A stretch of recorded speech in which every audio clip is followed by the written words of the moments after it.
Estimados televidentes, nuevamente nos encontramos en sus hogares y en esta oportunidad vamos a dar continuidad a los dos programas anteriores sobre el tema que habíamos abordado, que en el contexto general se refería al tema del desarrollo rural, particularizando como a manera de ejemplificar o precisar en aspectos relacionados con el riego. En el primer programa habíamos hecho un repaso a lo que llamábamos el contexto, ¿no?, del desarrollo rural, o sea, lo que decíamos el antes y el ahora. En el segundo programa habíamos hecho algún tipo de apreciaciones sobre el tema particularizado del riego, el desarrollo rural y su incidencia en el desarrollo económico y social en general. En esta oportunidad, a manera de un intento de hacer una síntesis de lo desarrollado o lo propuesto en los programas anteriores, vamos a hacer algún tipo de apreciaciones relacionadas sobre todo con el planteamiento de principios o conceptos que habría que observar en el mediano largo plazo, partiendo de tomar en cuenta la pregunta inicial que nos habíamos propuesto. ¿Qué ha pasado con el desarrollo rural en particular y el desarrollo económico y social en general, con las áreas en las cuales se han aplicado programas y proyectos que en este momento, luego de un periodo prolongado de aplicación de estos programas y proyectos, las condiciones cualitativas y de calidad de vida no es que son las mismas, pero no han mejorado de tal manera que pudiéramos pensar que existen áreas ya en un proceso de desarrollo hacia niveles superiores de desarrollo. En esa perspectiva, la pregunta es precisamente la que tratamos de abordar, planteando principios y conceptos de esta experiencia y del contexto en el cual se han desarrollado estas experiencias. Como de costumbre ya llamamos a Humberto, que es el que nos apoya con su experiencia, su conocimiento y su capacidad de reflexión sobre esta temática, para poder hacer esto que ya habíamos propuesto siempre, un debate que contribuya a enriquecer lo que se da en nuestra realidad y lo que pudiéramos pensar se pudiera dar a futuro. Gracias, Humberto, nuevamente. Y bueno, para arrancar con esto que decimos, una pregunta que nos proponemos para este programa es esto, ¿no? ¿Nuevos paradigmas o profundización de los paradigmas aplicados? Yo creo que hay que buscar nuevos paradigmas, definitivamente. El desarrollo rural en toda la región andina encuentro un seguir zapateando sobre lo mismo. Necesitamos identificar nuevas modalidades, nuevos mecanismos, tratar de establecer nuevas formas de encarar el desarrollo rural, porque es bastante claro. Son seguramente más de 40 años que estamos dando vueltas detrás del desarrollo rural en la región andina y seguimos confrontando el mismo tipo de problemas. Habría que aprovechar la coyuntura política, social, económica ahora para intentar buscar algunas modificaciones en esto.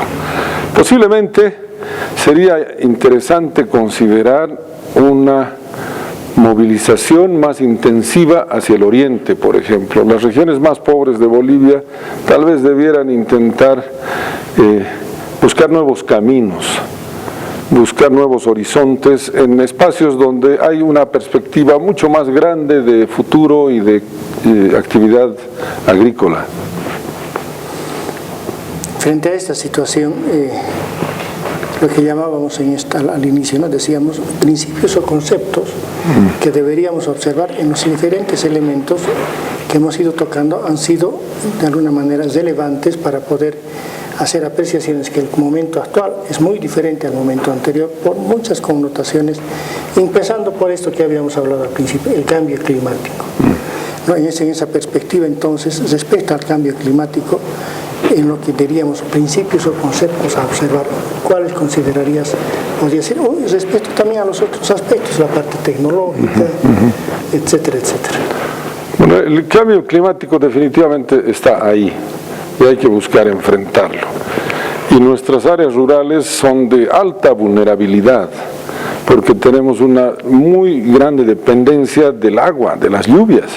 Entonces necesitamos buscar mecanismos de mitigación de los efectos adversos del cambio climático. Eso no hay ninguna duda. Pero el cambio climático es un tema clave a enfrentar. Nuestros glaciares están perdiéndose, tenemos lluvias mucho más intensas ahora que en el pasado, aunque no ha aumentado la cantidad global de agua en las temporadas lluviosas, o sea, solamente se vuelven lluvias más intensas, con más problemas, más erosión, y más rápido escurrimiento. Muy rápido quedamos sin agua en las zonas altas. Y eso es dramático para la agricultura, porque los suelos no llegan a humedecerse suficientemente, no se reproduce la vida con facilidad, más bien se producen daños. Y esto sí habría que enfrentarlo. Pero creo yo que habría que un poco establecer una suerte de separación entre lo que es enfrentar el cambio climático y lo que es contribuir al desarrollo rural. Porque el desarrollo rural en Bolivia tiene que mirarse en toda la enorme diversidad que tenemos, no solamente en los Andes, donde estamos concentrados con nuestras poblaciones más vulnerables y más pobres. Un elemento es este. El otro aspecto es en relación, tal vez relacionado también con el cambio climático, pero ya más relacionado con la perspectiva del manejo del agua, de la aplicación de conceptos tecnológicos que de alguna manera se aplicaron en este momento, parecería, no es que se han abandonado, pero ya no son tan prevalecientes como en su momento, por ejemplo, el saber campesino, ¿no? O bien, por ejemplo, también el hecho de que si queremos nosotros hacer un mejor y más eficiente manejo del agua, en algún programa, en el anterior programa hablabas de que tenemos que empezar por mejorar o aumentar nuestros embalses para poder saber qué es regular, porque si no tenemos embalses, ¿qué cosa vamos a regular o cómo se va a regular? Yo entendía esto, espero no. Sí. Bueno, sin duda. O sea, para incursionar en lo que es la tecnificación del riego, en el uso más eficiente del agua, en el aprovechamiento más óptimo de las fuentes de agua, definitivamente hay que pensar en aguas reguladas, y ahí por supuesto tenemos que pensar en las presas, en seguramente mejor manejo de vertientes y otros, ¿no? Pero el agua regulada es fundamental para pensar en la tecnificación y la optimización del uso del agua. Y en ese contexto, hablar de la revitalización de la cultura también me parece fundamental. Ahorita se ha producido un debilitamiento de la cultura, o sea, todo está llegando desde el cielo, todo llega de arriba, todo llega por presiones, y la capacidad de acción y reacción de nuestra gente, del campesino andino, es enorme y se está debilitando en lugar de fortalecerse. Entonces creo que es imperativo trabajar en revitalizar la cultura para que nuevamente nuestra gente en el área rural esté en condición de responder por sí misma a las dificultades que confronta. A esto habría que tomar en cuenta de que no solo el saber campesino, la revitalización va a resolver el problema tecnológico, sino tiene que articularse al desarrollo del conocimiento occidental en el campo, en este caso agrícola, ¿no? Particularmente a través del riego, pero a partir de la investigación. Esa articulación creo que es viable, es posible, necesaria en cierta medida. ¿Cuál es tu? Sin duda, la investigación es vital para poder encarar a futuro con nuevas tecnologías, nuevas alternativas de producción bajo las condiciones difíciles en las que se produce en el campo, ¿no? Como decíamos, no solo el saber campesino va a resolver, sino hay que pensar, hay que dinamizar, hay que profundizar o hay que de alguna manera difundir conocimientos que a partir de la investigación se han desarrollado o se tienen que desarrollar. Hay algunas experiencias que yo sepa, si tú conoces, sería interesante poner para decir, es este un criterio en el cual la articulación, saber campesino con conocimiento científico, ¿no? A partir de investigaciones, nos permiten plantear un nuevo concepto en el manejo del desarrollo rural en general. Creo que es imperativo, ¿no? Eso en algún momento se llamó el diálogo de saberes, si haces memoria. Se llamaba el intentar establecer mecanismos de conversación entre todo lo que es la sabiduría andina, que se basa en la experiencia, en haber probado cosas, y lo que es la sabiduría tecnológica, que se basa más en la investigación, en intentar producir transformaciones en tiempos mucho más cortos, ¿no? Disminuyendo el tiempo de los procesos. Entonces es importantísimo compatibilizar ambos, ¿no? Trabajar sobre la base del conocimiento, la sabiduría y las condiciones en las que vive el campesino, escuchando lo que él tiene que decir y presentándole alternativas tecnológicas que podrían tener buenos resultados en lo que es la producción agrícola y en lo que es el contexto de vida que tienen en nuestras áreas rurales. En ese sentido, hay algunas experiencias ya de esa naturaleza en el riego, por ejemplo, porque entiendo que en el campo de la agrícola hay algunas experiencias a partir, en el caso de Proinpa, ¿no es cierto? O de experiencias que en alguna manera se llevan adelante en la Facultad de Agronomía, entiendo, pero o que no se han difundido, o que no se conoce, o son experiencias que no han prosperado. No sé qué se puede decir en esto. Bueno, de hecho se ha hecho muchos intentos, desde la época del PEIRAB en la Universidad Mayor de San Simón, luego el Centro Agua. Hemos buscado mecanismos mediante acuerdos de conceptualmente mejorar este tipo de diálogo de saberes.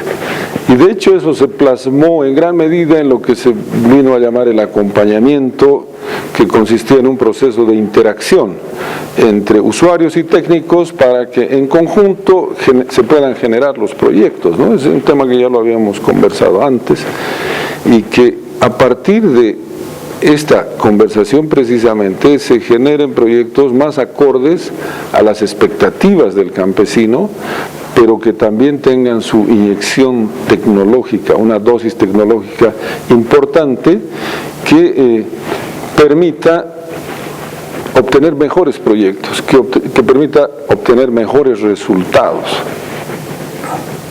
Sin absolutizar, y yo pretendería, si seguimos avanzando un poco más en esto, que esa articulación es absolutamente necesaria si queremos trascender de una agricultura con criterio de subsistencia a una agricultura con criterio, ya no diríamos de mercado, sino de desarrollo económico y social, que necesariamente significa la producción de excedentes, índices de producción y de productividad que nos permita, por ejemplo, competir con productos que vienen por importación.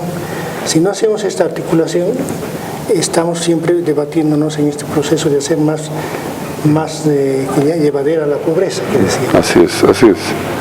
Bueno, definitivamente hay que buscar formas de modificar estos resultados, ¿no? Ahorita lo que está sucediendo es que tenemos varios elementos que confabulan contra mejores resultados, por lo menos en lo que al riego se refiere.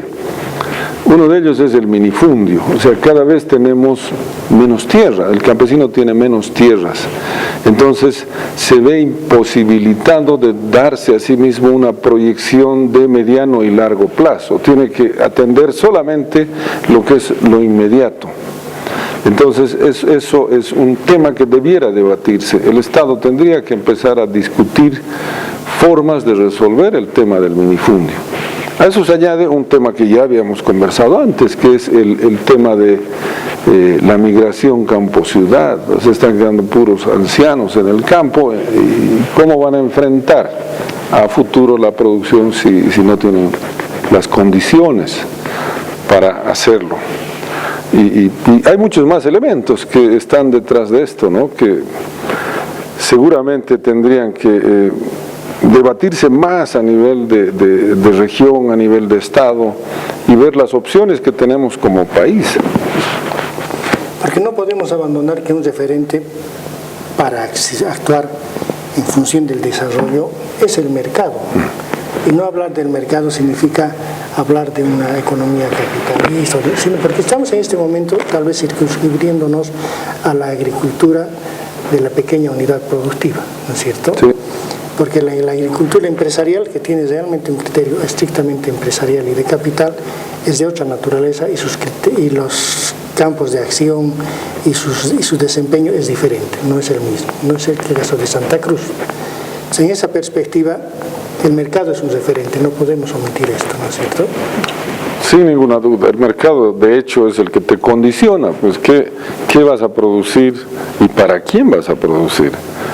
Y en ese contexto, yo creo, el riego para que tenga más impacto en el desarrollo y en la generación de riqueza, tiene que orientarse en la región andina a cultivos de alto valor, a intentar establecer predios de producción de frutales, por ejemplo. El caso de durazno, por ejemplo, es muy conocido en Cochabamba. El durazno es un cultivo muy rentable, teniendo agua se puede producir bien y se puede conseguir muy buenos ingresos. La manzana, que empieza a entrar en algunas regiones del departamento, la vid en Tarija, por ejemplo, ha tenido un éxito tremendo. O sea, son cultivos de alto valor, que son de cuidado intensivo, que estaría al alcance del pequeño productor, del campesino, pero seguir cultivando algunos cultivos que pueden hacerse de manera extensiva en otras regiones del país no parece lo más sabio, o sea, porque en ese caso la capacidad productiva y el mercado te exigen más calidad, más oportunidad en la provisión y suministro de alimentos, etcétera. Entonces ahí sí tendríamos que romper ese círculo de poca capacidad productiva y un mercado que te está reclamando más producción y más bajo precio. Ahí aparece un otro elemento entonces que es, diríamos, sustancial y que no sé si en algún momento se ha hecho énfasis. Nuestro recurso humano, ¿no es cierto? Diríamos el campesino, o los que ya son los nuevos campesinos, que están en esas posibilidades, o hay que generar un proceso de formación, capacitación, experiencia práctica, de mejorar su comportamiento en términos de eficiencia y efectividad, ¿no? Tal vez regular la participación en cuanto a que el abandono del campo no esté significando la crisis del campo, sino un reto a la eficiencia en la producción. Creo que ese es un tema que habría que debatirlo, me parece interesantísimo, discutir más a fondo las necesidades de capacitación para la transformación y seguramente la tecnificación. Habría que debatirlo un poquito más y ver qué opciones tenemos como país para hacer esto. Porque esto esto es una formación que no necesariamente va a responder a los niveles de la universidad, sino una formación que tiene que resolver un poco la práctica, pero también la teoría, pero en el sentido de seguir produciendo, no de formarse, tener el título y después ir a trabajar, ¿no? Sí. Correcto. Eso no sé, yo no conozco si hay alguna experiencia. Aquí, ahorita, uno de los problemas es la institucionalidad en el país, ¿no? Porque resulta que la mayor parte de los programas de riego lo que tienen son apoyos fugaces, o sea, se tiene apoyos de consultoría de muy corto plazo, o sea, un especialista va y contribuye a establecer rutinas de gestión para la operación y mantenimiento de los sistemas de riego, pero está contratado por periodos cortos, digamos 6 meses, 1 año, y no hay una institucionalidad de largo plazo que permita hacer un trabajo de apoyo permanente, ¿no? De formación. De formación, claro, y de apoyo a la gestión del agua, a todo lo que es capacidad desarrollada para la producción agropecuaria, y todo eso sí necesita una institucionalidad que habría que discutirla e intentar fomentar a partir de las autoridades de gobierno. Porque todos los servicios que ahora se prestan son, reitero, fugaces, o sea, son consultores de corto plazo. Entonces, el mismo campesino no tiene un referente a quien consultar para obtener respuestas a muchas dudas que aparecen durante todo el proceso de producción. Claro. Ahora, en ese sentido, por ejemplo, de alguna manera hay que institucionalizar la necesidad de calificar o cualificar nuestro recurso humano. Eso es un elemento fundamental. Es realmente fundamental, como dices. La cualificación de nuestra gente es vital. O sea, necesitamos prepararnos mejor, prepararnos más, dedicar más tiempo a lo que es la capacitación, el potenciarnos desde el punto de vista del conocimiento, desde el punto de vista de aumentar nuestras capacidades y por supuesto, mejorar la sabiduría de la gente del campo. Yo me pongo un poco a pensar en la hidropónica, por ejemplo, el manejo de la hidropónica. Estamos hablando de cultivos intensivos y de alto rendimiento en pequeños espacios, ¿no es cierto? Para eso es importante tener un recurso humano capacitado y formado para poder manejar este tipo de cambios estructurales con eficiencia. Claro que sí. Hay que establecer espacios de capacitación y brindar facilidades, ¿no? Brindar facilidades a través de créditos, de incentivos que permitan al agricultor lanzarse hacia nuevos emprendimientos, porque es un riesgo para él iniciar nuevos emprendimientos y no tener ciertas seguridades de poder sobrevivir, a mantener a su familia a partir de precisamente nuevos desafíos. No es fácil para el agricultor lanzarse al éxito sin suficiente respaldo de que va a conseguir resultados. Por eso la transformación de la agricultura es muy lenta, porque si bien se basa en procesos de prueba y error, el proceso de prueba tarda pues toda una gestión, todo un periodo, al menos vegetativo de los cultivos, entonces es muy lento. Y eso se puede acelerar cuando tú brindas facilidades o mecanismos de contribuir a desarrollar capacidades o a efectuar demostraciones que pueden ser muy útiles, por ejemplo haciendo intercambios entre regiones, ir de una región a otra y conocer cómo en un lado resuelven de diferente manera el mismo problema que uno confronta, ¿no? Eso te abre ventanas, te abre puertas para ver otras alternativas de resolver los mismos problemas que tú tienes. Tocamos un elemento que creo que nos puede permitir dar un cierre a lo que estamos hablando. En este marco, el comportamiento, la forma, la orientación de las políticas nacionales. Una, por ejemplo, lo que estamos viendo nos llevaría a plantear una política más nacional sobre el problema de los recursos humanos en el desarrollo de las áreas campesinas, ¿no? Pero en términos ya de institucionalizar formación de recursos humanos, que significa muchos otros elementos. Y me pongo a pensar en este sentido, en muchos momentos se ofrecen créditos, pero nadie va a entrar a un crédito con alto riesgo de no poder rentabilizar su producción, porque no hay una experiencia previa y tampoco hay una capacitación, entonces nadie va a entrar, o el que entra está arriesgando de tal manera que puede llegar al fracaso. Uno, el de políticas nacionales, es absolutamente necesario. ¿Y cuál es el rol en este sentido de las políticas? Las políticas nacionales y las políticas correspondientes a los gobiernos locales, los municipios, las autonomías regionales. Bueno, en el primer caso creo que sin duda deben ir de la mano una serie de incentivos y ofertas de capacitación para que se produzcan transformaciones, cambios que no sean traumáticos para el campesino. El campesino necesita, reitero, ciertas garantías y seguridades de que va a terminar el año con resultados positivos, no con números rojos que le afectarían terriblemente para el futuro en su vida. Entonces ahí habría que compatibilizar y combinar elementos de incentivos, créditos y capacitación.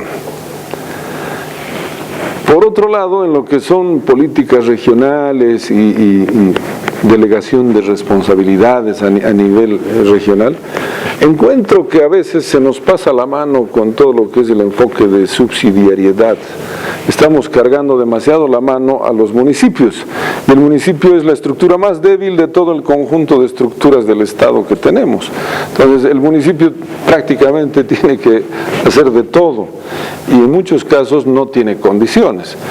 En nuestras regiones más pobres es donde más difícil es para el municipio atender a toda la problemática que tiene de educación, de apoyo a la salud, de infraestructura, de apoyo a la producción agrícola, etcétera. Entonces hay una suerte de sobrecarga sobre el municipio que creo debería ser revisada, porque la subsidiariedad debiera tener una suerte de límite en función de las capacidades que tienen las instituciones. Y para César, no es con un espíritu nostálgico, sino simplemente reflexión. Por lo que tú planteas, yo estoy viendo la situación de que aparece de alguna manera que hay un vacío, ¿no?, entre el nivel nacional y el nivel local en términos de gestión del desarrollo, lo que en su momento eran las famosas corporaciones de desarrollo, ¿no? Que no sé si los gobiernos regionales en este momento están cubriendo ese espacio, no el espacio político tal vez, pero el espacio del desarrollo con la efectividad y la autoridad que necesariamente se requiere si queremos hablar además de que estamos hablando de un criterio de planificación del desarrollo. Y no son nostalgias del pasado, pero obviamente habría que conceptualizar en el contexto actual, ¿no? ¿Qué dices tú? Creo que definitivamente sí, habría que pensar en mecanismos de articulación y de planificación regional. Ese rol lo juegan ahora las gobernaciones, ¿no? Pero posiblemente necesitan más mecanismos de coordinación con los niveles municipales. O sea, hay que buscar mecanismos que te faciliten esa coordinación y que promuevan emprendimientos conjuntos, etcétera, ¿no? Ahorita hay la política de proyectos concurrentes, se llaman, pero es en función de un emprendimiento, de una iniciativa y no de una política regional macro. Claro, solamente en la perspectiva del mediano largo plazo vamos a poder avanzar si es que tenemos políticas, no acciones, ¿no?, que pueden tener muy buena intención, pero se resuelven como la acción misma y no en términos de un proceso que necesita todo desarrollo económico y social mediano largo plazo. Así es, definitivamente. Humberto, muchas gracias a ustedes, señores televidentes. Gracias por su atención y esperamos volver con programas relacionados con esto del desarrollo en términos generales y en términos particulares. Muchas gracias, Humberto. Muchas gracias a ti, Fernando. Muchas gracias. Un saludo a la teleaudiencia.